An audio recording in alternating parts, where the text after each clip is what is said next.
홈팀 하이데나임 포메이션은 3-4-3이며 지브지바제는 전방에서 제공권과 포스트 플레이로 공격의 기점을 만든다.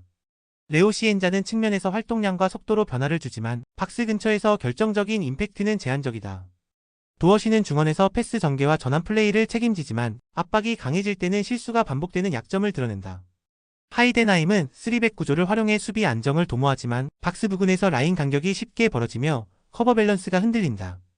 특히 측면과 하프스페이스 공간이 동시에 열리면 중앙 수비의 부담이 커지고 이는 곧바로 실점 리스크로 직결된다.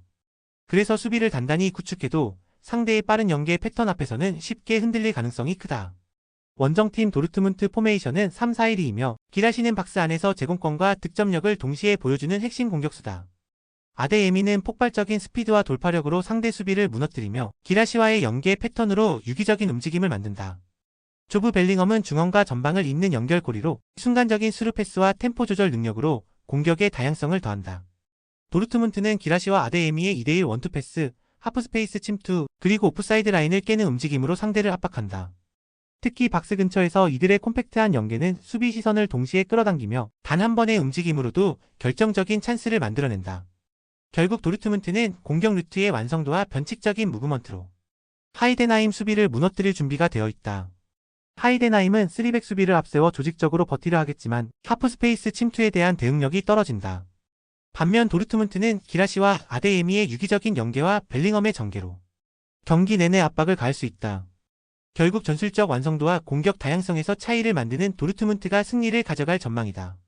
홈팀 보머스 포메이션은 4-1-4-1로 수비 안정에 초점을 맞추고 있으나 라인 간격 관리가 매 경기 흔들리며 뒷공간이 자주 열리고 있다. 에바니 유송은 제공권과 연계에서 버팀목 역할을 하지만 대압박에 쉽게 고립되며 결정적 장면에서 힘을 발휘하지 못하는 경우가 잦다. 세메뉴는 빠른 발과 압박으로 전방에서 활력을 불어넣지만 후반으로 갈수록 체력이 떨어지면서 세밀함이 무뎌지는 약점이 드러난다. 테버니어는 세트피스와 크로스 정확도로 차별화를 꾀하지만 수비 전환이 늦어 측면 뒷공간을 내주는 장면이 반복되고 있다. 결국 단조로운 공격 패턴과 불안정한 수비 블록 운영이 겹치면서 강한 압박과 빠른 전환에 취약한 모습을 보일 수밖에 없다. 원정팀 브라이튼 포메이션은 4-2-3-1로 후방 빌드업에서부터 짧은 패스 교환으로 리듬을 끌어올리는 전형적인 점유 기반 축구를 구사한다. 웰백은 전방에서 위치 선정과 마무리를 책임지며 세컨볼을 살리는 움직임으로 팀의 공격 흐름을 완성한다. 미토마는 날카로운 드리블 돌파와 하프스페이스 침투 능력을 통해 상대 수비 간격을 흔들며 단순히 측면에 머무르지 않고 중앙으로 파고드는 움직임이 위협적이다.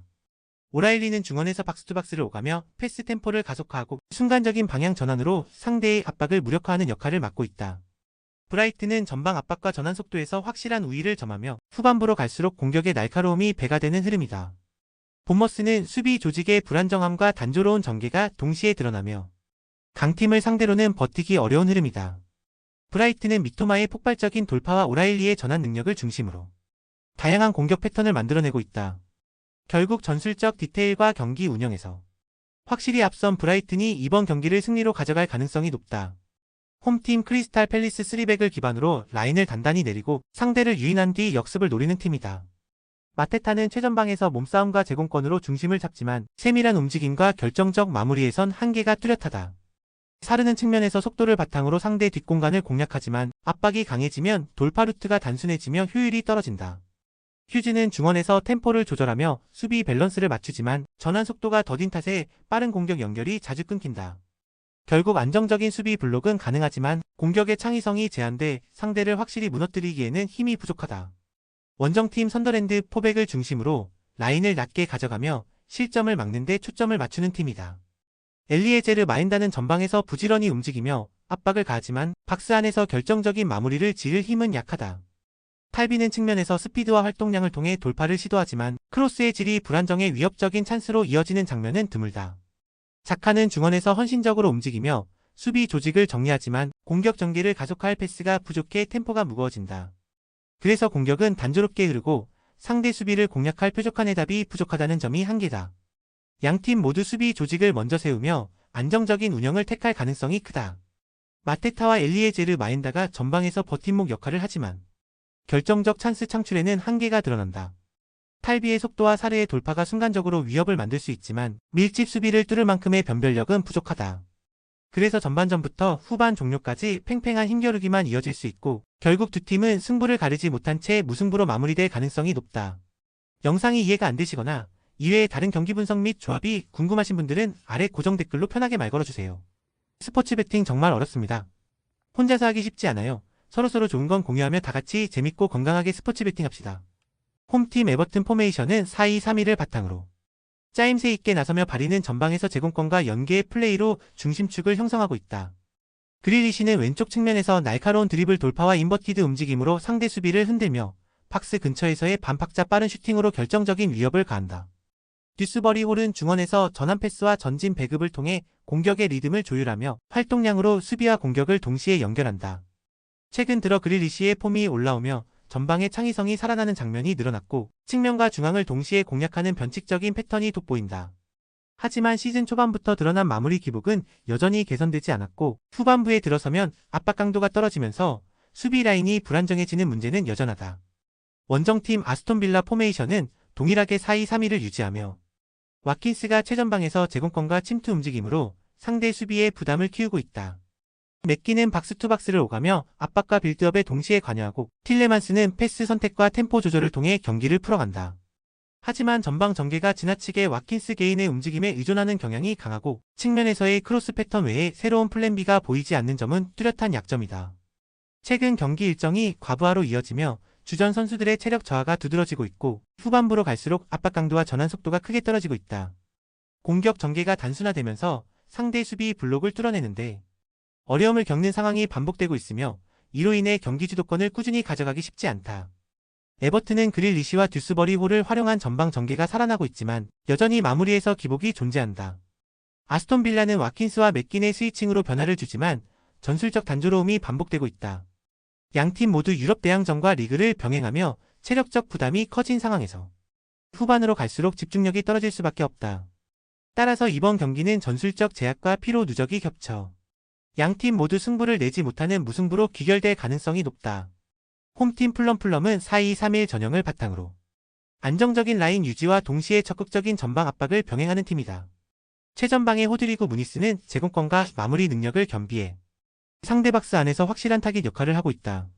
이어비는 측면에서 인버티드 형태로 중앙으로 파고들며 빠른 연계와 공간 창출을 통해 팀의 공격 템포를 끌어올리고 있다.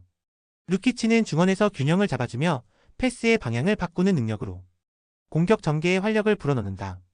플럼은 홈 경기에서 특유의 압박과 적극적인 전진 빌드업으로 상대를 몰아붙이며 최근 경기력 흐름도 상향 곡선을 그리고 있다.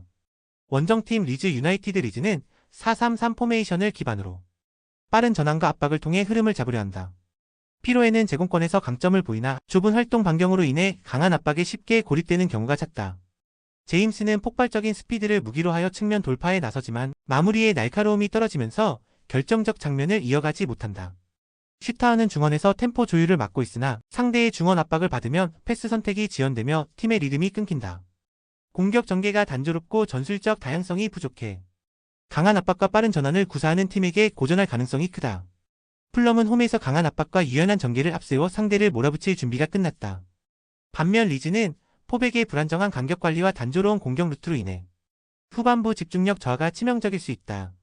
결국 이 경기는 플럼이 전술적 디테일과 경기 흐름에서 확실한 우위를 점하며 승리를 가져갈 가능성이 높다. 홈팀 뉴캐슬 포메이션은 4-3-3으로 압박과 전환 속도를 극대화하는 구조를 지향한다. 엘랑가는 폭발적인 스피드와 드리블 돌파로 측면을 무너뜨리며 상대 풀백의 뒷공간을 파고드는 움직임으로 위협을 만든다. 반스는 박스 안에서의 날카로운 슈팅 타이밍과 득점으로 상대 수비를 압박하며 세컨드 볼 상황에서도 해결사 역할을 맡는다. 토날리는 중원에서 볼 배급과 템포 조율을 책임지며 순간적인 롱패스 전환으로 공격 전개에 활력을 불어넣는다. 결국 뉴캐슬은 전방 압박과 측면 돌파, 중거리 슈팅까지 다양한 공격 루트를 동시에 활용하며 홈에서 경기 흐름을 장악할 준비가 되어 있다. 원정팀 울버햄튼 포메이션은 3-4-3이지만 시즌 내내 수비 조직력의 붕괴가 치명적 약점으로 지적되고 있다. 스트란드 라르센은 제공권 장악 능력이 돋보이지만 연계와 침투 다양성 부족으로 쉽게 봉쇄당하는 한계를 드러낸다. 아리아스는 왕성한 활동량과 스피드를 활용해 측면을 흔들지만 수비 전환이 늦어 측면 뒷공간을 자주 허용한다. 주앙 고메스는 강한 압박과 넓은 활동 반경으로 중원을 지탱하려 하지만 라인 간격이 벌어진 상황에서는 혼자 모든 공백을 메우기 어렵다. 여기에 감독 교체와 이어진 내부 혼란이 겹쳐 팀 전체적인 응집력이 크게 떨어진 상태라는 점도 결정적인 부담이 되고 있다. 뉴캐슬은 토날리의 전환 능력과 엘란 가반스의 날카로운 움직임을 통해 다양한 공격 루트를 확보하며 홈에서 강한 압박을 이어갈 준비가 되어 있다. 울버버튼은 시즌 내내 흔들린 3백과 불안정한 팀 분위기로 인해 수비 라인이 쉽게 무너지고 있으며 결정적인 순간 집중력 부족까지 드러나고 있다. 그래서 이번 맞대결은 뉴캐슬이 초반부터 템포를 주도하며 홈에서 승리를 확정 지을 가능성이 높다. 홈팀 소시에다드 포메이션은 4-1-4-1이며 미켈 오야르사발은 전방에서 침착한 마무리와 순간적인 공간 활용 능력을 바탕으로 위협을 준다.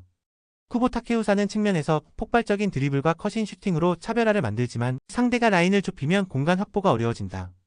베냐트 투리엔테스는 중원에서 왕성한 활동량으로 압박과 템포를 이어가지만 수비 뒷공간 커버에서 불안함이 존재한다.